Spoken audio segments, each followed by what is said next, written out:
Isang nagdapat Camera betul sambung di. Nanti kamera hampir foto itu aku video buat. Gitu mo. Anam full kamera tuh tulis itu baca apa nih itu baca nih enggak. Nanti mau foto kan nanti. Lah si udah pada orang Misalnya anak itu mahal. Pakai sama.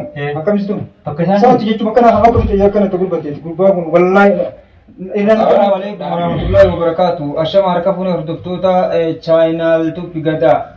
Akka minaga fayya jira jirtu ummattoota keenya jaalatamaa fi qaalii namaa arranta nagaa waan ajaa'ibaa qabannee isinii dhufne ummata keenya hedduun keessanillee gartee viidiyoo isaan irratti illee koomentii baay'een keessan ergaa turtanii hedduu galatoomaa isinii jenna gaa isinillee koomentii adda addaa warreettan kadhatanii isinii jirtanii mucaa gadhiisaadha warreettan jettanii isinii jirtan hedduun keessan gartee intaluma jaartuma isaa san laalaadha aboo rabbii keessan sodaadha gadhiisa jecha turtanii isinii jirtanii laakiin immoo nuti sodaa rabbii numa qabna jechuudha obboleeyyan kiyya laakiin immoo gocha inni tole kanaatu gara jabeenyummaa isaa kan rabbi sodaa dhabee jechuudha akkana tole kanaatu akkanatti jechuudha obboleeyyan keenya nama garaa jabaatullee nu fakkeesse nuti immoo gara jabeenyummaa waan qabne jechuu barbaadeeti hordoftoota keenya sanumaafuu ammaan tana nama akkanaa kana mega akka goonu gartee hoggaan akkatti ilaalu inna waan biraatiif gartee mucaa kanallee gartee gadhiifna jecha hin jiru maaliif yoo ta'an gartee gurbaan guyyoo asii gartee gabbee nu galaafatee jechuus daadheeti irra guddaan keessan gartee namni kun gartee walumarra beeka koomantii jalatti irra guddaan keessan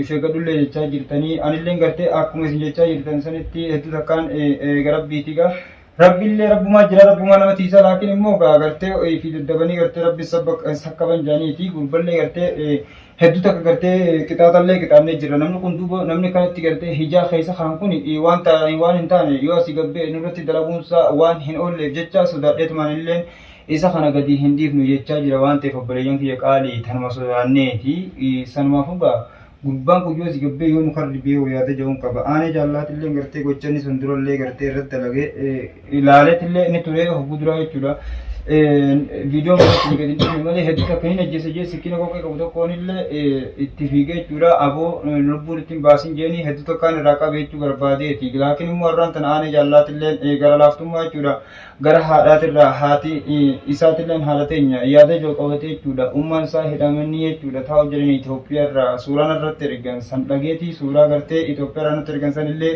ilaalee jira aaneen jaalala gara laaftummaa sanirraa kan qabate jechuudha sanirraa kan ka'e wajji jechuudha aanee jaalalaatillee mucaa kana yoo gadhiifne malee ummaan isaa sanillee gartee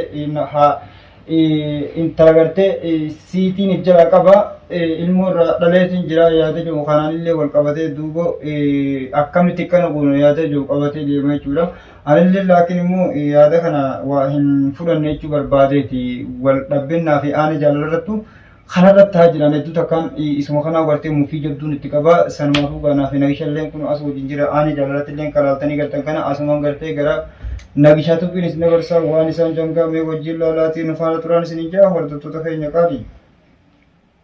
Assalamualaikum warahmatullahi ta'ala wabarakatuh. Kabajamtoota fi jaalatamtoota keenya qaqqaali. Baga jiraattan baga baartii tanaallee walitti chaanii baga nagaan nu eedanii nuuf jiraadha ammallee jajjabaadhaa isin jenna. Nutillee as geenye jira alhamdulillah. Maaliif dubbiin nu dhibe haasaallee nu wallaal jirti. Innaa dubbiin nu dhibuu keessa aaraa fi waa meeqa kan ta'u jiru irraa mataan urkuu jira. Sanuma hundarraa'u inshallah tana rabbi nu haa furu akkatti keessaa baanu isinillee nu himaadha nu faana dhaabbadhaadha. Ani nagaa'uun akka yoon gartanii amma isa deebisnee dhufne beekadhu bootaa isaa jira. Bootaa isaa taa'u jira kaa mana akka tolchinee ibsan keessa taa'u jira. Achi dhiibnee dhufne achi haa taa'u hanga bitatutti. Maaliif nuti ibsoo daanni gaa akkama gadhiisuu tanaasi dhugaadha gaa asii gabbee amma gaa kan nuti gochaa jiru kanaan lubbuun nurraa baasa waa meeqa nurra dalaguu danda'a. Sanumaafuu maaliif innichi haa taa'u waaneen yookaan aaddeema yookaan maarree dhayyee asirraa kan dubbatu jirus ni jira. Kaisa kana gadhiisaa yookaan an harkaa isaan danda'u ummaan isaa akkanatti sababaa ummaa isaa tanaacha an silaa isaa ni ajjeesa waan hin godhuu danda'u hin qabu yaada jiru beekadhu akkana jiru jira jechuudha. Duraan kan hin ajjeese jiru suuraa ummaa isaa agaree akkana miyyoo tanaatu nu hidduutti akka karata kan hunda fide osoo duraanumaa ishii tana fuudhuu fa'aa baadhayyee bu'a. Nuti gaammata rabbi fidees hin oolamtu waan taateef rabbi fide tana hundaa'u nuti maaliif amma garuu waan biraa jiran asuma gabbee nu hundaa'u bakkatti nu dhamaasaadha sodaannu. Tanaaf shakkii qabna jechuudha. Waan biraa osoo hin taane. Kanumaafuu akkanattis gadhiisuun nutti ulfaatte akkimaaniin jiru kunis mootummaa akka maarree godhaan kunis hin mijaa'u waan nuuf hin fudhatamne kana gaa akka goonu amma gaa anee bira deebinee jirra. Anees mee gaafanneeti nuti sadeenii wal bira jiraa mere amma nuti sadeen kun gaa irraa wal mari'annee yaada jiru tokko gaa wal daddabarfannee isinillee dhageessifne maaliif lafatti illee wal mari'annee jira otoo isinitti hin dhufin wal mari'annee walii galuu dadhabne yaada adeen jedhus yaada biraa kan nuti asii jennus kan biraa san hundarraa'u achiin booda gaa isa qabnee isinii dhiyaatullee ni danda'ama baartii taane irratti inshaallah asumaan gaamee anee waan jedhus gaa waan uumaadha waan lallaafatee jirullee.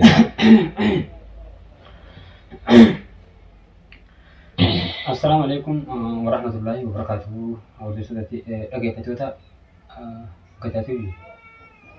gadaatu akkam keessan nagaa keessanii jirtanii akkasumas egaa kanneen amantaa musliimaa, amantaa kiristaanaa, amantaa waaqeffataa kana hundi keessanuu Oromoo teenya saba bal'aa wallaahi hedduu takka lubbuu galatoomaadhaaf waggaa dhibba kuma nu jiraadhaan isin jaa maaliif wallaahi hedduun isin galatoomfadha wallaahi waliin jiru wallaahi gizeen akkuma hojii duratti galtan itti jiratti hedduu takka wallaahi garaa nagati hedduu ammallee wanni jiru qabu wallaahi alhamdulillahi garanni harabbiiti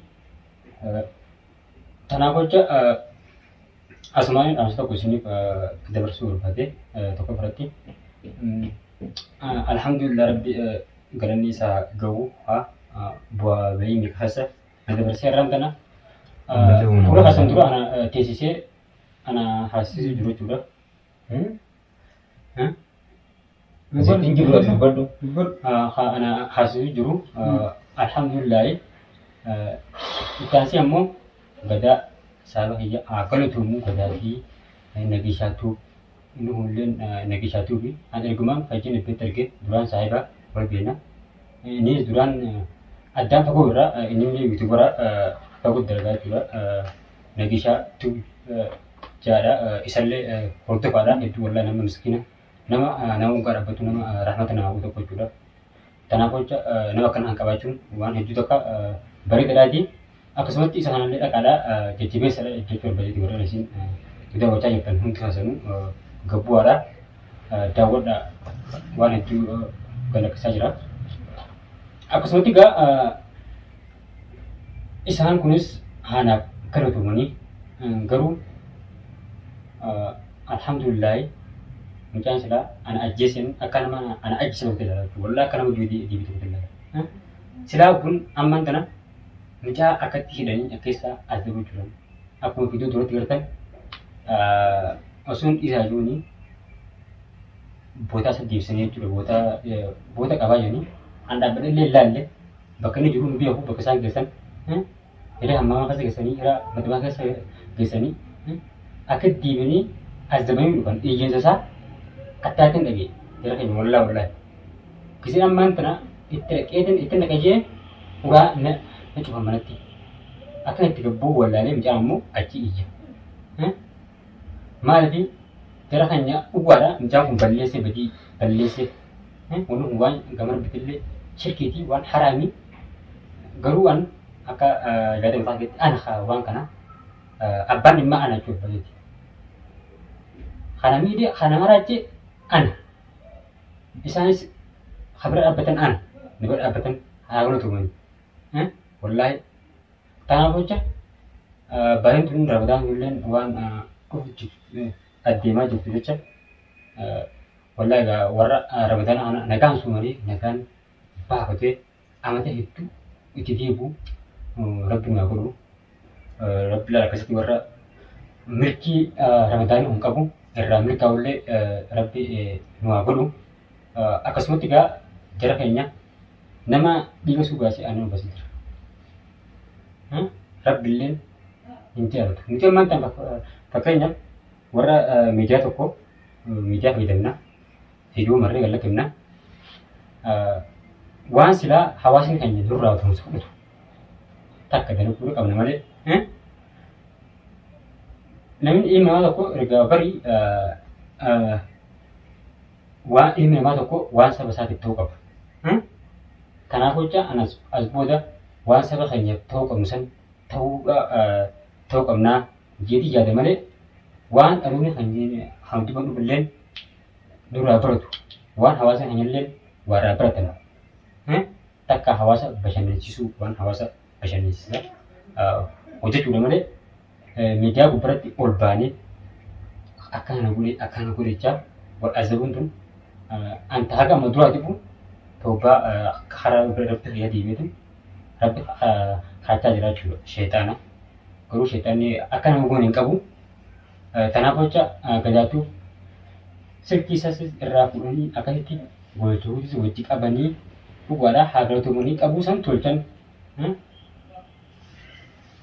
biyya isaan jen nagargaaranii jiranii haagalatumanii gara isaanii wallaahi angachuudhaaf hedduu takka bunni isaanii gochuu hin qabu wallaahi kanaaf jecha amman tana silkii isaa yuutuub isaas illee ni fudhaa isallee hidhanii azabu jiran jara keenya biyyi sun biyya seera qabdu seera bultii rabbiin nama azaban jenne san qaxxisaa rabbiin eegataan waan rabbii dalagaa rabbiin sin nuti yoo kaanee isa kanaaf raamata goone anammaan tan fakkeenyaaf wallaa jara keenya yoo waan inni ana godhe kan laale wallaahi osoo isaan iyyaan garran osoo qabuu baataniimu osoo isaan kun qabuu baataniimu rabbi na fayyi rabbi ana fayyisee alhamdulillah yoo gochisaa kan laale anammas booda jiru addunyaatti hin barbaadu jechuudha akka nama du'ee galee tokkotti laala isa kan akka inni hin turanne akka hin duune akka hin jiraanne hin godhan maaliif namni lubbuu fi jibbee lubbuu namaa takka balleessuu waan takka barbaadu. Kanaaf jecha isaan kun haala kanaan azabu jiranii maaliif yoo nuti rahmata wal goone jara keenya rabbillee rahmata hin godhu wallaahi. Kanaaf jecha mee asirratti baanee jiru gosa kan tumne azabee wanni goone ilmi namaa kun haadha fi abba qaba jara keenya haga inni haga maradde haga waan ana godhe kana ummaatiyya waan isheen keessa jirtu sagalee isheen qabaa jirtu bilbila isira bilbila jirtu isheen gadi dubbisu wallaahi nu maraatanii tattaa'u jiran halkanii guyyaa hirriba dhabanii jechuudha mana keessa dhaabbatu jiran rabbi haatu jiran maatii jechuudha akkasumatti inni illee maatii qaba haati isaas illee haadha teenya arraan tana nagicha irratti daawwattee dhaqama isarratti silkiisaa isa kaaba wallaahi boochee garaa kan na balleessite baay'ee an wanni an haagallak nujee guddaa tamara biitii fi yoo itti raamtana walii goone rabbillee raamatu mura kanaaf jecha haa ummaa isaa sanii ilaalletuma badii isaa ilaallu akka isaas ilaalaalle ana habbaa dhimmaa jechuudha ana hatarkaantii isarra qotu isa nama har tokkoon isuma kanaamu namaa duba dhabuu jira qabeenya qabaa namaa gargaaruu jira jedhanii sagalee agarsiisan silkisaa sagalee namni akkasii qaban qabeetii maallaqas argee wanni jiru oromoo teenya wallaa tokko fudhatte isin jedhamu rabbii kasus dararaati warreen waan akkaan haaratti nama deeggartan karaa shirkii karaa rabbii hin jaalanne kanarra warreen akkana godhatanii itti nama dhiibdan garuu rabbii jeemanii hin taatu haa waan kana dalagu jiru caalaa haa maallaqa garee itti argee akkana gurguun sun santu jechuudha wallaahi badii isaa sanillee irratti qabatama. Maali Oromoon teenya miskiinni hedduu jira. Maaliif sagalee waliin taane yookaan biyya keessas biyya alaa keessas miskiinni meeqatu hawaan nyaatu dhabee jechuudha beelan dhuma jiru jira. Bakka kana mujirima kanatti maallaqa argatanii waan kanaa kan nu godhataniin miskiinni san maaliif gargaara jechuudha baay'ee.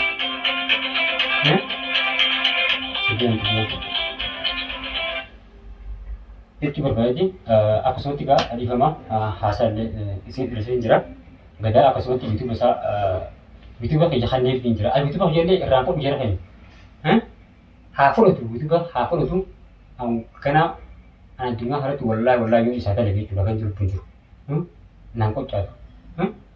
Kanaaf yuutuuba keenya kanneefi yuutuuba haaraa banadhee jira.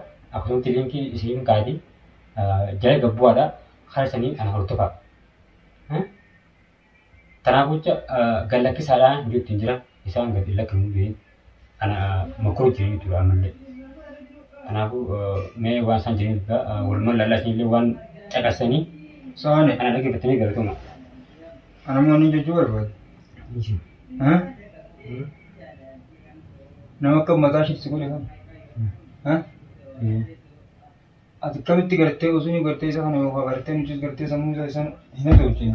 Akkami gadhiifnaa akkamatti afaan si baasatti maan ture. Wanni na dhibe namaa kana tana tayyuutu bakkeettis naa kan hin barbaadu. Dhageessaa. Musaa kan nurra fuudha. Laakiin immoo abbaan rakkoo tanaa namti akkanatti gartee lafaanii akkana taaneef sababa keetti malee sababa waan biraatiin miti. Laakiin immoo sababa kee akkana taane. Wallaahi rabbaarii gadaa hin malee. Dhageessaa. Nama tokko gartee hijaan naqin maarree hijaan naqin neetummoo gartee maaliif jiraate kadhu ilma namaati wanni kun nama dhiiraati. Gurbaan kun hijaan naqan ilmallee hin dhaga'u baati. Gamas jira waan ta'eef sagalee yoo beekadhu waan dha yoo si gadhu gurbaan kun waan hin taane nurra dalagaa hin jedhe. Ansarmaa na jechiise malee ati marraan tana isaa garaa laafte gadhiifte. Gurbaan kun ammaa ati gana as booda haasitti deebi'uu dhabuu mala. Immoo namni inni gartee taa'uufi ta'u. Gurbaan kun hoggaan akkatti jiraatu na hin itti fakkaata. Duuba namni kun waan tokko osoo beektu osoo galtu hoggaanii gartee ammaas waan ni taate garuu ani nama gartee fi gartee bitatee na fakkaatte maal nama rakkoo fi bitatee na fakkaata. Namni isas keessa qabbaas nama gartee deebi'ee ammaasis isa kana gartee fitti gartee diina bitana fakkaatan nama diina bitana fakkaatan namni isa si gabbaase kalaasan. Innis ilma namaati. Yoo si gabbee hawaan goos hasirii mana mini kan uzzaadan tan waa hunda rabbi taa qaba. Ati bichaa immoo haqa wanni gaarama walla haqa.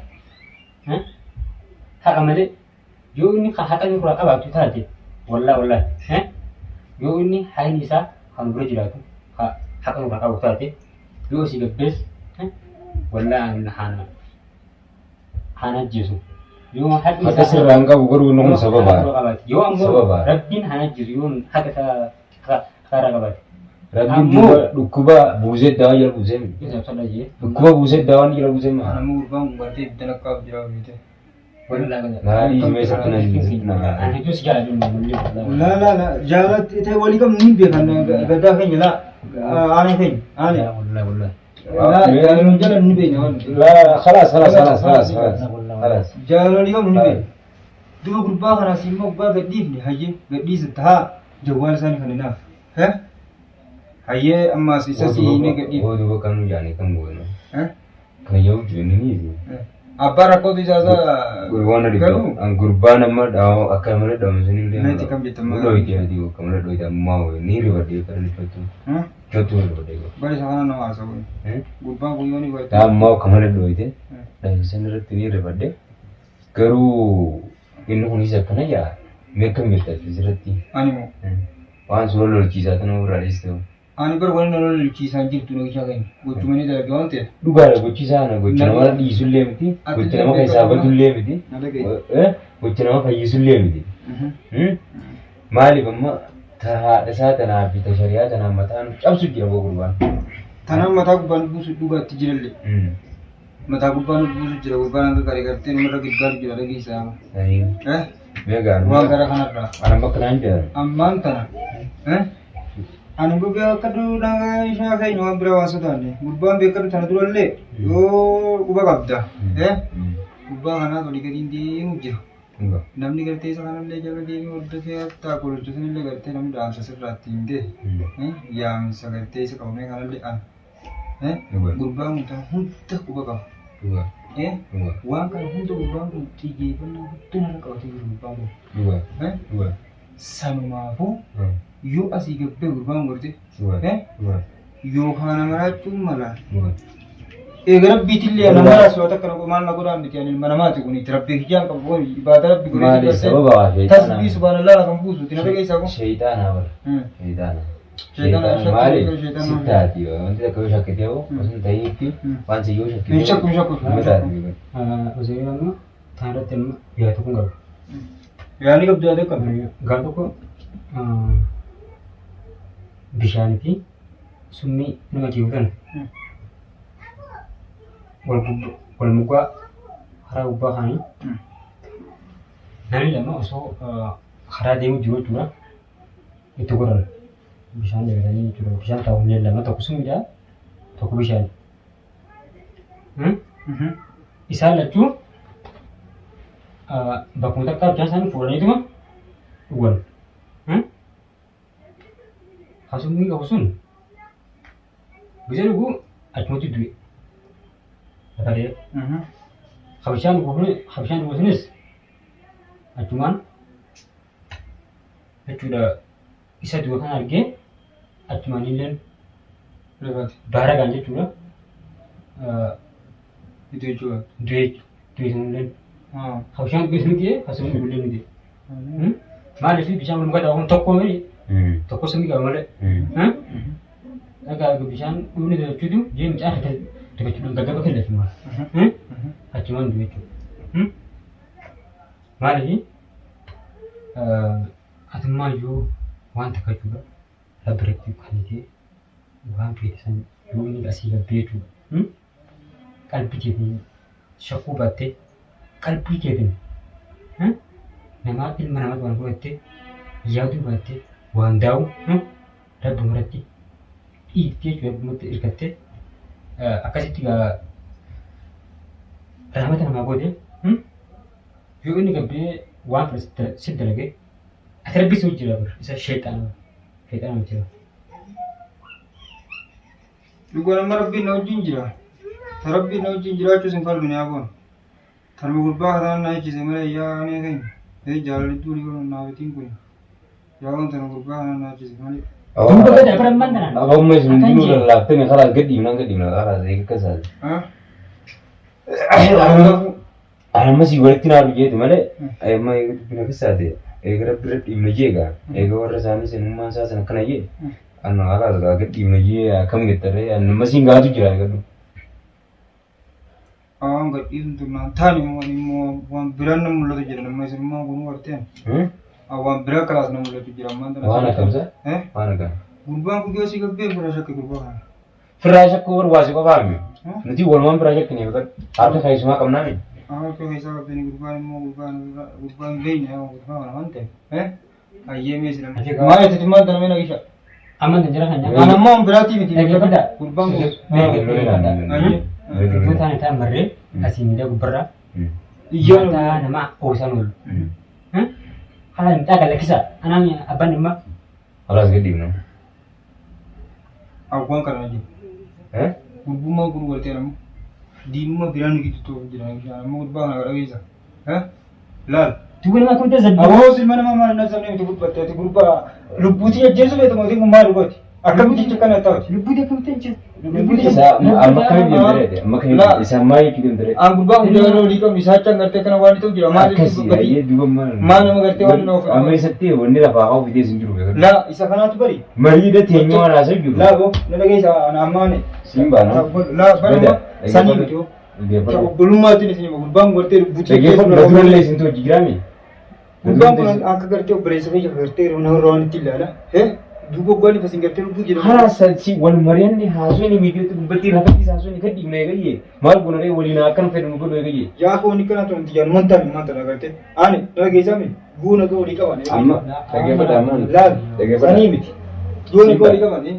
Nabi ni kerja situ kerja. Megata. Bukan luar biji ni. Megata. Bukan tu luar bater. Lah megata. Lah tak tahu nasi di mana nama. Gurbang nama berapa saja. Dia makan bukan miskin orang. Miskin oh. Di mana zaman? Asal boleh saya kahit anak pun kamu kerja. Gara kamu serah tahu tu kunci su kamu. Kunci su sama kunci ni. Yo kamu jadi bawa tu kan. Ayo kamu tekan tu. Amma juga sih nak dekam no. Isra ti marian ni sekarang ada apa? Kamera tu terus sambung di. Nanti kamera hampir foto tu aku video ni. Betul. Anakmu full kamera tu tulis situ baca akan situ baca ni engkau. Nanti aku tu kan nanti. Lah, si ulai pada orang Misalnya anak itu mahal. Pakasamu. Makam situ. Pakasamu. Saat dia cuma kena apa tu ya kena tu berbati. Gurbang pun wallahi Ahora dah apa dah? Kalau kamu mata garam gulcina. Amila kamu itu nggak sih. Kamu mata garam gulcina. Wanita kan mau istri mencuri tu. Jadi rompi pada. Memang rada, radi, kamu tu awal rak kami mana. Ini sama. Mata mata lu kucing ya, di mata tembu jadi. Jangan begini. Wah nama arsu mana?